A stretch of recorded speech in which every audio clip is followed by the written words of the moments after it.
What's the secret to being an expat? Hi, my name is Sadie Schertzer, and I help motivated individuals access their authentic selves to communicate with clarity and confidence in their personal and professional lives.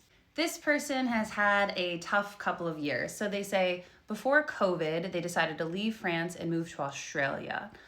They liked their experience there, they loved the atmosphere, but their return to France was very difficult.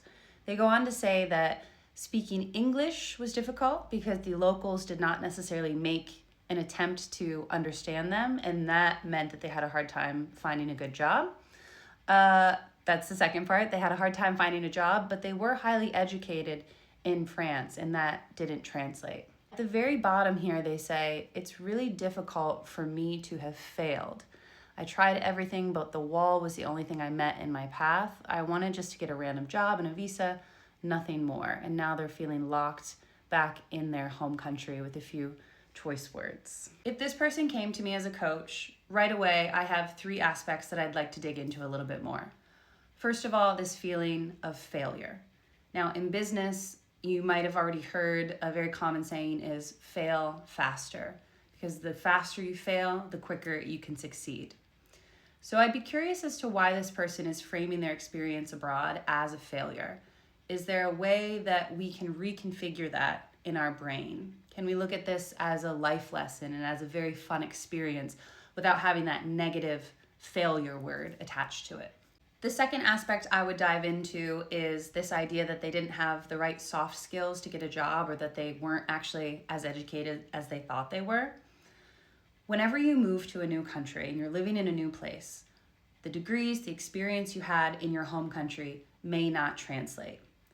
We can choose to live within the framework of our new country, or to always say, well, back home, I did this, I did that. The former is helpful, the latter is not. It's sort of like when you travel, if you never adjust to the new time zone, it's not helping you. You might walk around saying, well, it's 5 a.m. in my body, so of course I'm tired. That is not helpful.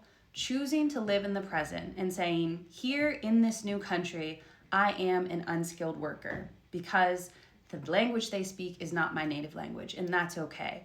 That mindset shift will actually change your energy towards employers and towards other people that you are trying to make connections with. The last aspect that I would dive into would be this idea that this person is locked in their home country right now. Now, that very well may be the case if there are finances or visa issues, but if this person is able to travel, even if they're not able to live abroad right away, that doesn't necessarily, to me, mean that they're locked. So we would talk about this idea a little bit more and explore it. Also, in your home country, you can find expat groups of, in this case, Australians, and reach out to them and find community events with them and ingratiate yourself in that community.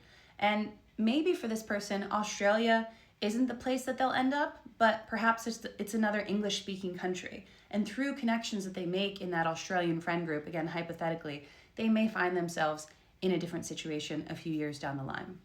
I also just like to add with all of my expat clients that it is hard living and working and existing in a country where you were not born, because it often makes you feel silly or dumb or less than. And so each day you have to work really hard on your own self-esteem and self-confidence. I encourage my clients to have a mantra that they say again in their heads when they say something and the accent isn't correct or the gender isn't correct, or they're just made to feel silly by the person they're speaking with. I am strong, I am intelligent, I am smart, whatever that mantra is, in order to remind yourself that you are good enough. If you are an expat or thinking about being an expat, I would love to speak with you. I personally have been an expat for about 18 years, and you can reach out to me at theclarityexchange@gmail.com. And for everyone else, whatever situation you're in, remember that your mind is the most powerful thing that you have access to, and you can create your own destiny. See you soon.